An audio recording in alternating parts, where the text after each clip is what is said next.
ठंडी के दिनों में चंपकलाल की काली रात। आज गोकुलधाम में बहुत ही ज्यादा ठंड था। ठंडी ठंडी हवा खिड़कियों से आ रही थी। चंपकलाल बेचारा कंबल के अंदर सोया हुआ था। उसे भी बहुत ज्यादा ठंड लग रहा था। कैसे भी करके चंपकलाल अपने ठंडी को बर्दाश्त नहीं कर पाया। फिर उसने सोचा कि आखिरकार इस ठंडी का क्या हल हो सकता है। फिर उसने खिड़की से देखा कि अंजलि आज कपड़े सुखाने के लिए बाहर निकली है। फिर वह सोचता है क्यों ना आज अंजलि से ही गर्मी ले लिया जाए। फिर वह वही सोच में अंजलि के घर पर चला जाता है। आज घर पर तारक था। चंपकलाल थोड़ा सा घबरा जाता है तारक मेहता को देखकर। फिर वह सोचता है कि अब मैं क्या करूं। फिर जब वो अंजलि के घर में जाता है तब तारक मेहता बोलता है कि चाचा जी आप बैठिए ना, आपका कोई काम था क्या। फिर चंपकलाल ने बोला नहीं बेटा, मुझे तो कोई काम नहीं, बस ऐसे ही आया हूँ। क्या तुम्हारे घर में मैं आ नहीं सकता। तो फिर तारक मेहता ने बोला जरूर चाचा जी, आप कैसी बात कर रहे हैं, यह आप ही का तो घर है, आप जब मन तब आओ। फिर तारक मेहता के कॉल की घंटी बजने लगी। कॉल पर उसके बॉस ने बोला तारक तुम जल्दी ऑफिस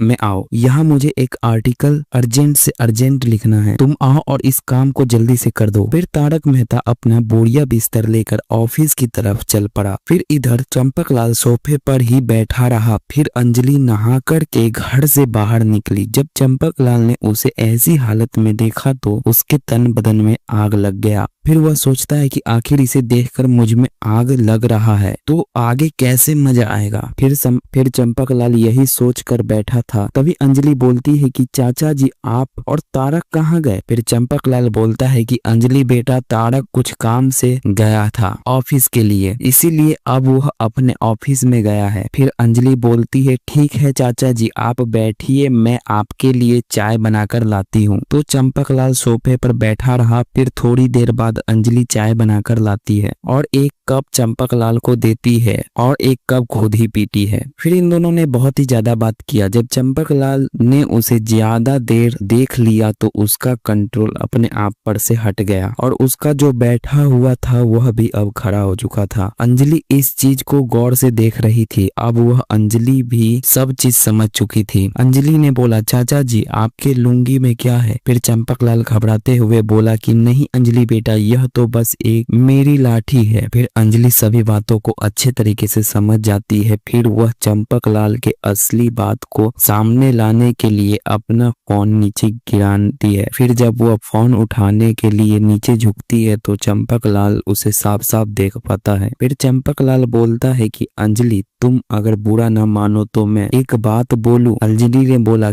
कि क्यों नहीं चाचा जी आप बोलिए। तो चंपकलाल बोला कि मैं यहाँ चाय नहीं पीने आया हूँ, मैं तो कुछ और ही करने आया हूँ। आज मुझे बहुत ही ज्यादा ठंड लग रहा है, इसीलिए मैं अपने ठंड को मिटाने के लिए आया हूँ। अब अंजलि के सामने पूरा बात आ गया था। अंजलि सभी चीजों को तो पहले ही समझ ली थी, लेकिन जब उसने सामने की बात पहचान गई तो वह बोली तो चलिए ना चाचा जी मेरे कमरे में। फिर वह दोनों अंदर चले गए। फिर दोनों ने कुछ ऐसी किया जिससे सुबह होकर दोनों ने बहुत ही ज्यादा मजा आया। फिर दोनों ने एक दूसरे को बोला कि आज तो बहुत ही ज्यादा मजा आया। अगर आप इसका पार्ट 2 देखना चाहते हो तो वीडियो को लाइक करिए और चैनल को सब्सक्राइब करिए। इस वीडियो पर अगर आपने 100 लाइक से ऊपर कंप्लीट करा दिया जल्दी से जल्दी तो मैं इसका पार्ट 2 भी लाऊंगा जिसे आप देख